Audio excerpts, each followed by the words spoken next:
wabarakatuh. Waalaikumsalam warahmatullahi wabarakatuh. Selamat pagi semuanya. Pagi. Apa kabar hari ini? Baik. Ini kurang semangat banget ya. Maaf sebelumnya dari sini Islam semua kan ya. Soalnya kita biar semangat.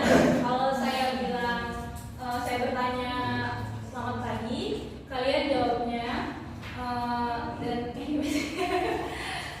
kalau saya tanya apa kabar kalian, kalian jawabnya itu alhamdulillah, luar biasa, Allah Akbar ya.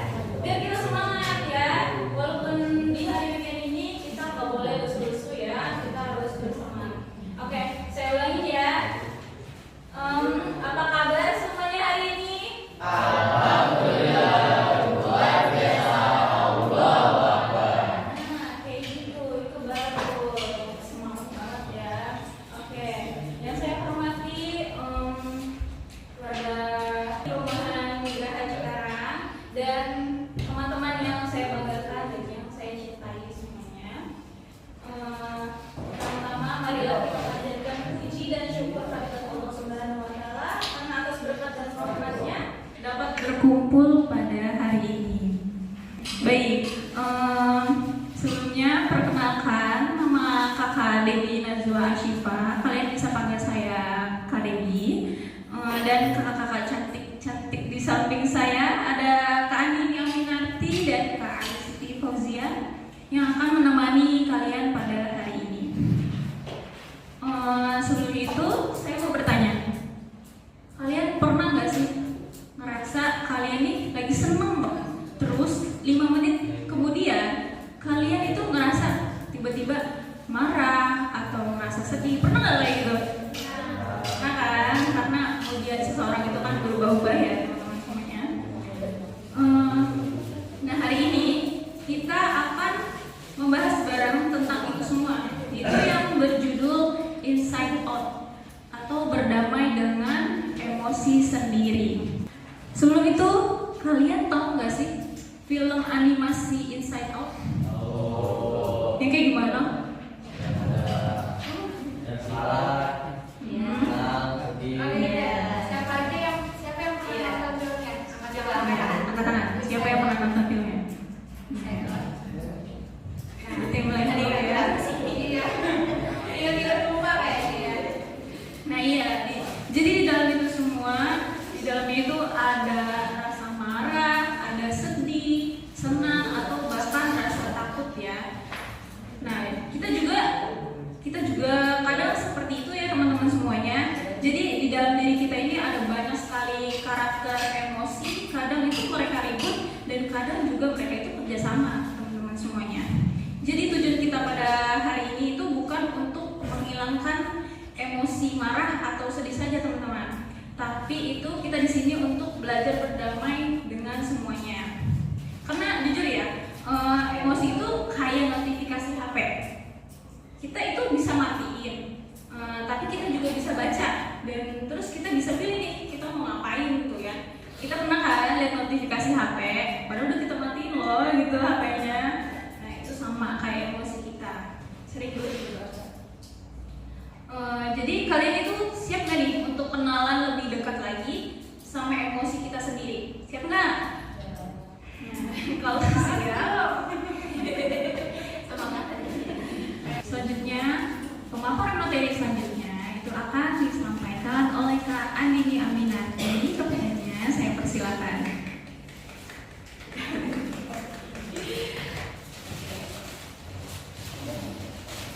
Oke, baik, terima kasih Kak Dewi atas sambutannya dan juga tuntunannya yang sangat luar biasa. Dan yang tidak saya lupai, teman-teman semua yang telah sudah datang gitu ya ke sini pagi-pagi, tetap bersemangat untuk mendapatkan ilmu baru gitu ya. Nah, tadi kan teman-teman sudah mengisi kuesioner mini seminar ya. Sebelum masuk ke materi, teman-teman udah tahu nama kakak belum? Siapa tadi namanya?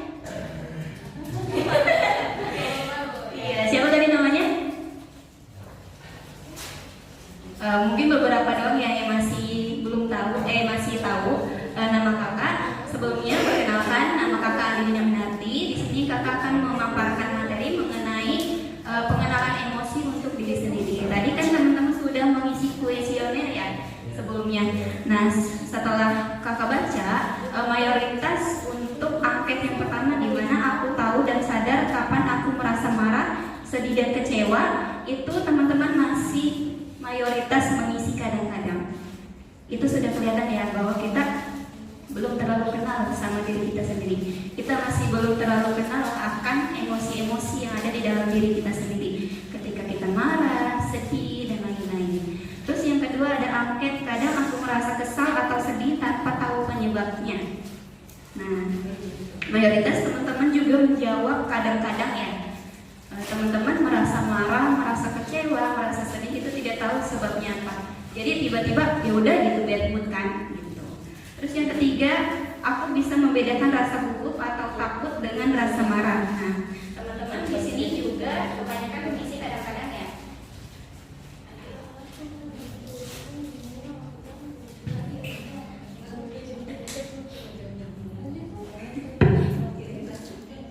Oke, yang keempat, ada angket di mana pertanyaan kalau lagi sedih atau nangis, aku merasa diriku cengeng atau lemah. Di sini teman-teman mayoritas sebagian besar 30%-nya ada yang jauh tidak pernah, ada yang menjawab 70%-nya kadang-kadang.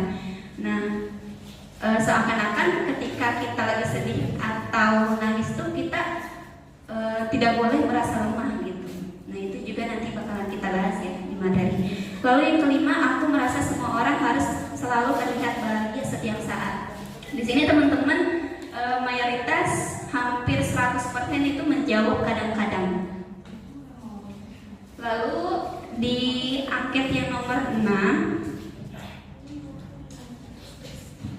di mana pertanyaannya adalah aku merasa nyaman saja kalau sesekali merasa ingin sendiri. Di sini teman-teman juga mayoritas mengisi kadang-kadang. Ini kebanyakan kadang-kadang nih, apakah betul dari diri sendiri atau cuma kayak yaudah kadang-kadang gitu aja?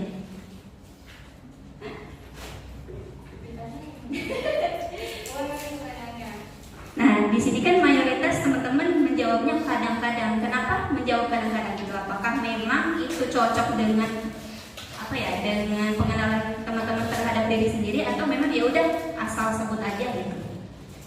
Ada yang berani? Coba Kak.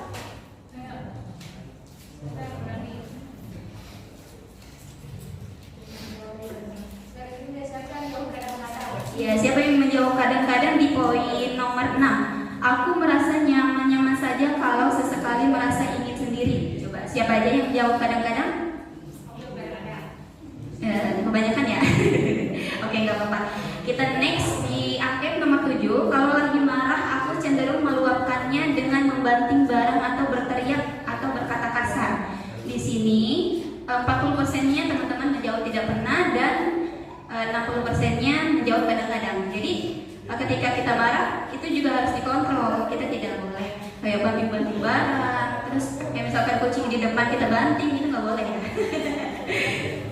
Oke, yang ke-8 ada pertanyaan di mana kalau ada masalah, aku lebih memilih memendamnya sendiri sampai pusing. Di sini teman-teman kebanyakan mengisi kadang-kadang juga. Lalu yang ke-9, aku tahu cara menenangkan diri saat merasa stres atau panik. Misalnya dengan dengerin musik, cerita ke teman, atau menarik nafas dalam-dalam. Nah, kalau di poin 9 ini mayoritas pada jawab sering ya, karena memang musik itu cukup menenangkan ya.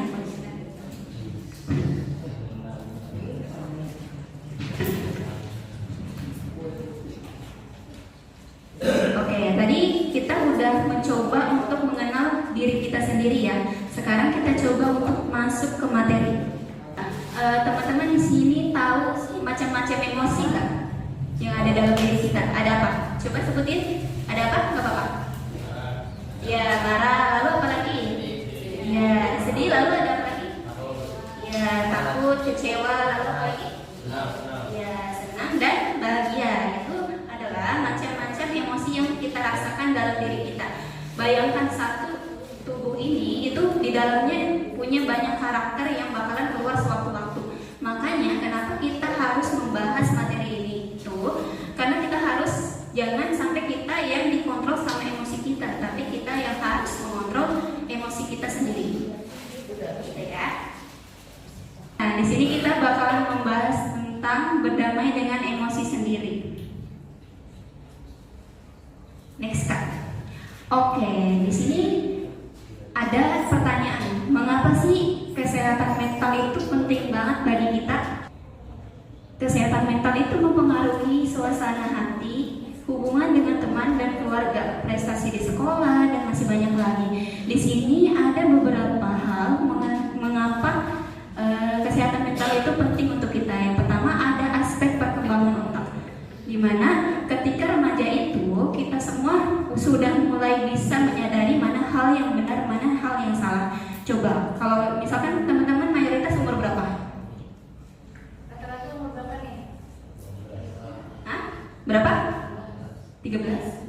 17? Iya, ada yang 17, ada yang 15 tahun ya. Nah, di sini kan kita nggak mungkin kalau misalkan kita lagi kecewa, kita nangis-nangis kayak anak kecil, nggak mungkin kan? Terus kita nangis di pojokan, berharap ada orang lain yang kayak, ayo jangan nangis gitu. Terus kita juga udah nggak bisa marah-marah dengan bebas gitu. Kayak sewaktu kita kecil kita harus banting-banting barang supaya orang tua kita ngerti. Karena kan sekarang kita sudah mulai berkembang nih otaknya, kita sudah bisa membedakan, oh itu mah malu ya, itu bikin malu, aku nggak mau deh kalau marah-marah banting-banting kayak waktu kecil gitu. Nah yang kedua ada aspek hubungan sosial.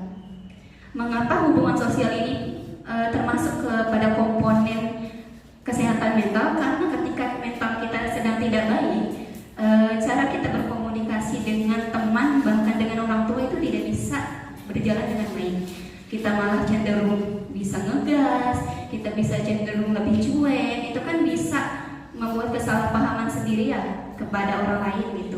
Lalu yang ketiga ada prestasi dan motivasi. Nah, kalau kesehatan mental kita sedang tidak baik-baik saja, kita lagi stres, kita lagi burn out gitu ya, apakah kita bisa tetap fokus gitu dalam pelajaran di sekolah? Enggak kan ya?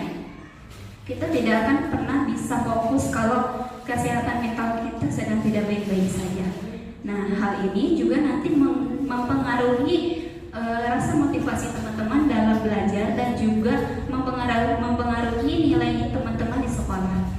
Karena kalau nggak fokus ya gimana kita mau mengerjakan soal, gimana kita mau lebih aktif di kelas kan gitu. Lalu bisa di next kan. Nah, terus apa sih emosi itu? Di sini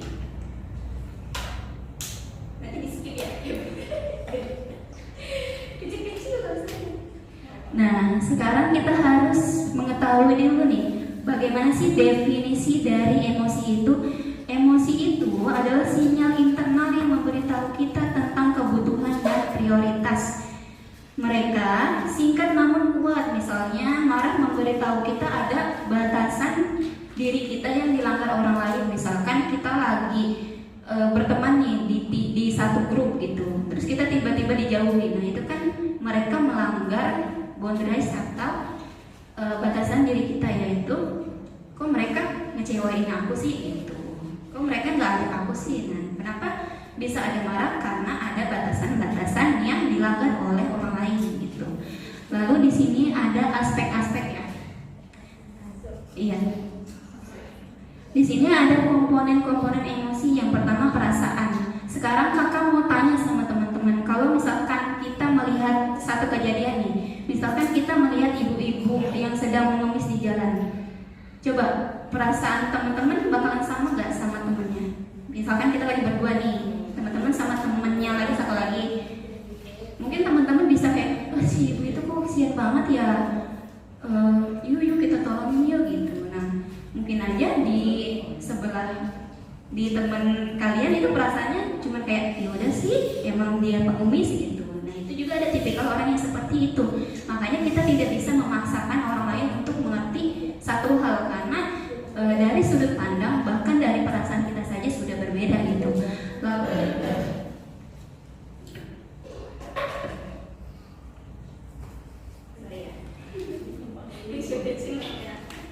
Lalu yang kedua ada respon tubuh.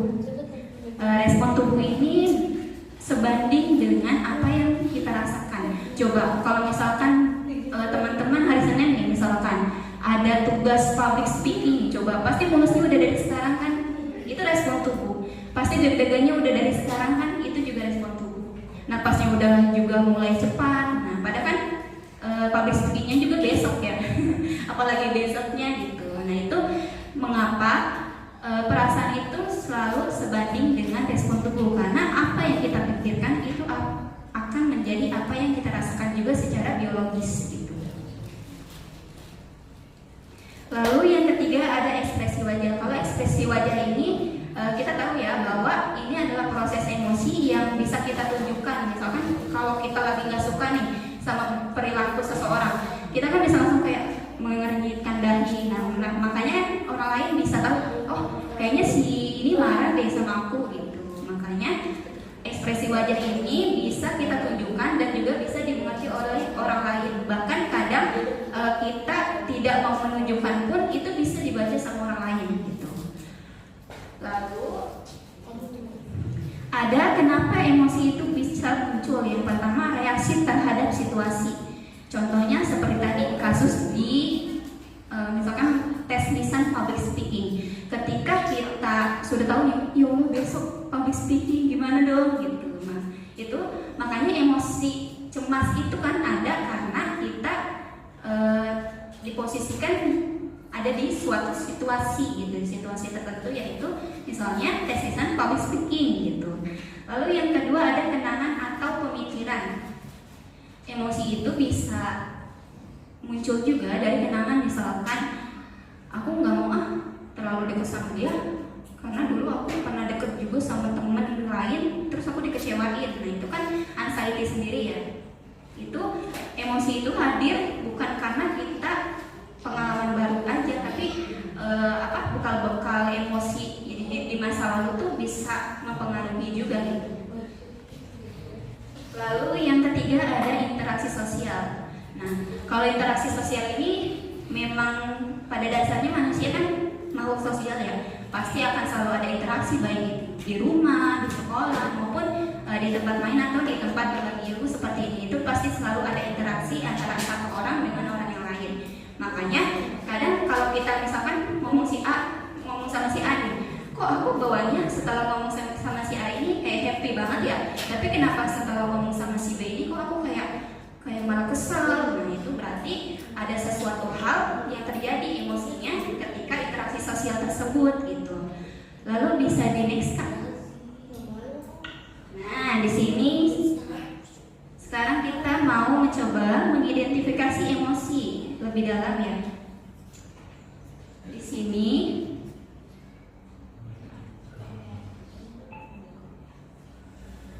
emosi itu kan banyak banget ya teman-temannya, bukan cuman sedih, marah atau opposite dari cemas gitu, tenang gitu. Di sini tuh beragam banget emosi yang bisa dirasakan sama manusia itu. Nah, di sini kakak mau memberikan teknik meregulasi emosi dengan baik. Yang pertama ada teknik menamai emosi. Ketika kita mencoba merasakan emosi itu, terus kita labeling ya, misalkan kok aku deg-degan ya, kok tangan aku keringat dingin ya, terus jantung aku kok cepet banget, terus kayak napas aku juga kayak tersengal-sengal, oh berarti aku lagi cemas gitu. Kita harus namai kalau itu kalau diri kita itu sedang cemas, itu nggak apa-apa banget. Maksudnya itu kan memang emosi yang ada di dalam diri kita gitu ya. Kita nggak mungkin kayak ya udahlah dihilangin aja rasa cemasnya, apakah bakalan hilang? Enggak kan? Gitu. Makanya ketika kita merasakan emosi tertentu, entah itu perasaan marah, perasaan sedih, atau perasaan gugup atau cemas itu, kita harus melabelinya dulu. Oh, kita harus sadari dulu bahwa kita, oh ini aku lagi ngerasa marah ya. Oh ya udah, kalau aku lagi ngerasa marah. Nah tapi ketika sudah melabeli emosi tersebut, itu teman-teman jangan cuma melabeli saja gitu, tapi juga kita harus mencari alternatif lain atau pemikiran lain yang lebih positif. Misalkan kita deg-degan ketika disuruh public speaking, kok aku deg-degan sih? Padahal teman-teman aku kayaknya kelihatan santai-santai aja tuh gitu.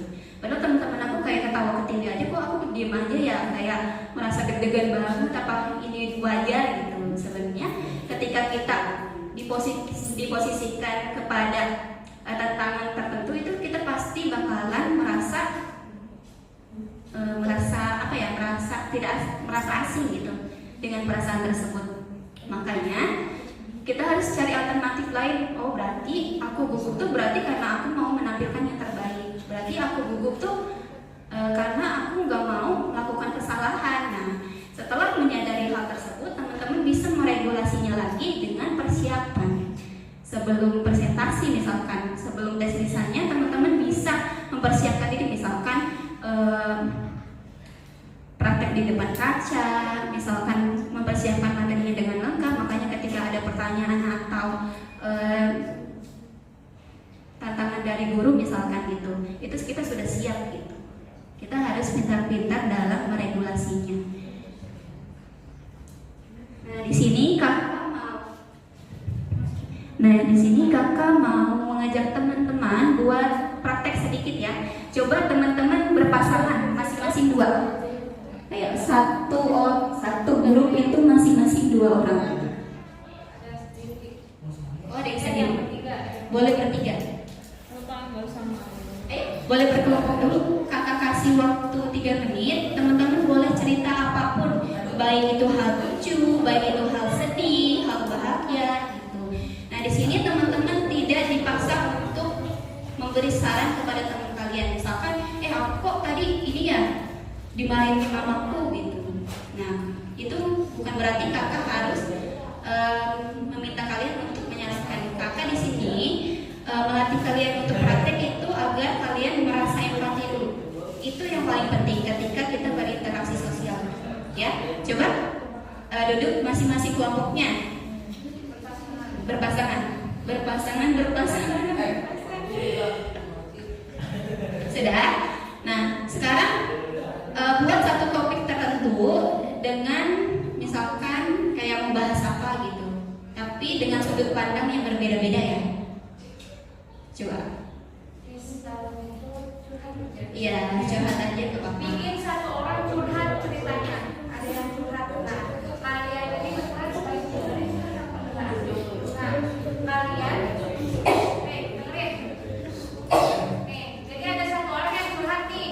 Misalnya ya, saya di kelompoknya Al itu curhat ceritanya. Al lagi ngerasain apa gitu. Nah, kemudian kalian sebagai temennya itu responnya gimana? Kita pengen tahu gitu. Oke. Boleh dimulai ya, kakak kasih timer. Di sini kita cuma punya waktu 3 menit saja. 3 menit itu lama loh untuk cerita. Kalian bisa cerita banyak hal ke teman kalian. Random aja nggak apa-apa. 3 menit ya. Go. Siapa yang mau jadi curhatnya? Siapa yang jadi curhatnya?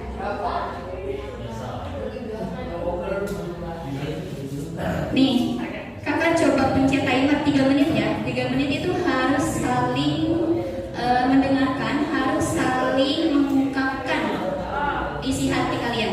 Oke? Atau kalau gini, ada satu yang cerita, kemudian yang duanya itu ngedengerin nggak? Iya, gitu. Ada yang ngedengerin nggak? Kalian bisa nangkep nggak apa yang disampaikan sama teman kalian? Jadi nanti nih yang sebagai pendengar kita tanya, tadi temennya itu ngomong apa? Gitu. Nah terus menurut kalian itu gimana gitu? Oke? Paham ya? Udah ditentuin siapa yang ngomongnya, siapa yang curhatnya? Oke. Oke? Kita mulai ya. 1, 2, 3. Tentang apa aja? Boleh tentang sekolah, tentang pertemanan, tentang keluarga, apa aja boleh. Ceritakan ya apa yang kalian alami. Nanti ditanya ya. Atau saya ini kemarin gua berantem sama teman di sekolah, gua berantem ini. Apa ini cerita? Oke, hitung mundur dari 9, 8, 7, 6, 5, 4, 3, 2, 1. Oke, di sini kakak bakalan tanya per satu grup ya. Oke, tadi grup mana dulu? Ini ya.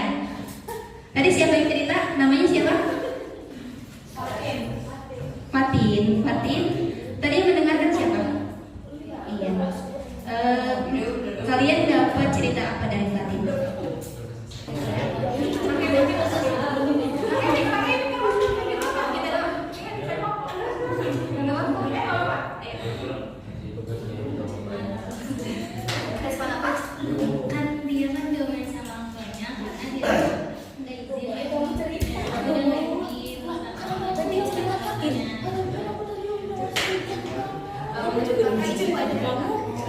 Misalkan kita harusnya banyak sekali, tapi balik lagi kita harus meninjau juga karena itu kan orang-orang jadi kita harus mempertimbangkan pemikiran lain yang lebih positif ya. Oke, good job. Ini siapa namanya? Zara. Zara boleh dapat bingkisan tambahan ya. Pokoknya yang berani ngomong kakak kasih bingkisan tambahan. Jangan khawatir, masih banyak bingkisannya. Oke. Makasih ya. Oke, satu kelompok lagi dari laki-laki. Mana nih laki-laki kok diem aja? Siapa yang mau? Atau mau kakak tunjuk random? Ayo. Mendingan mengajukan diri atau ditunjuk random? Bener ya, random ya. Bener ya. Siap nih. Ayo kamu ceritain. Kamu kayaknya kelihatan orang-orang yang sangat pengen mengungkapkan sesuatu, tapi kayak diungkapkan nggak ya? Gitu. Kita di sini kan kita belajar tentang emosi, cara meregulasi. Nah, ketika kita mau mengatakan sesuatu itu juga harus ada regulasi emosi. Kita harus bisa mengatakannya dengan benar. Kita harus berusaha berbicara dengan tenang, gitu kan? Ayo, dengan siapa? Ayo, tadi Dava cerita apa? Gak apa-apa kan cuma kita doang. Udah. Oh, respon kalian bagaimana terhadap ceritanya Dava? Apa? Emosi apa yang Dava rasakan kayaknya? Apakah sama-sama marah? Kalau marah apa? Iya, takut, pintar. Tadi namanya siapa? Namamu siapa? Arkan. Arkan udah bagus ya, udah bisa mengetahui emosi dari ceritanya Dava. Tepuk tangan untuk Arkan.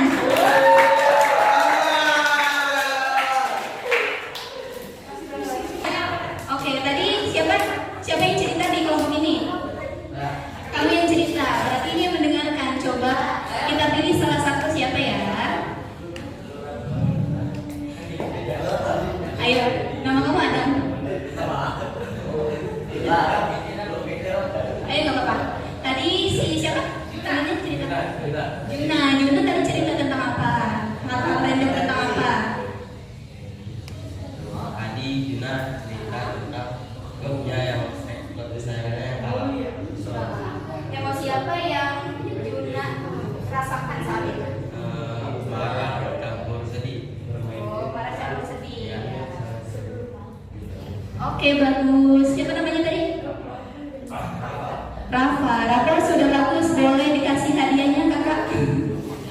Oke, sambil menunggu Kak Debbie memberikan hadiah, kita skip ke kelompok selanjutnya. Di sini kelompok terakhir siapa yang cerita? Siapa namanya? Oke, Kaisa. Oke, kita tunjuk siapa nih? Ayo siapa ya? Siapa ya? Siapa yang mau mengajukan diri nanti dapat bingkisan tambahan? Kamu aja ya? Kamu namanya siapa? Kayaknya lebih kecil. Nama saya Noval. Iya, Nova. Tadi dari cerita yang Kaisal ceritakan, apa yang menurut kamu Kaisal rasakan saat itu? Marah dia. Marah. Karena Tinggal timnya. oh iya.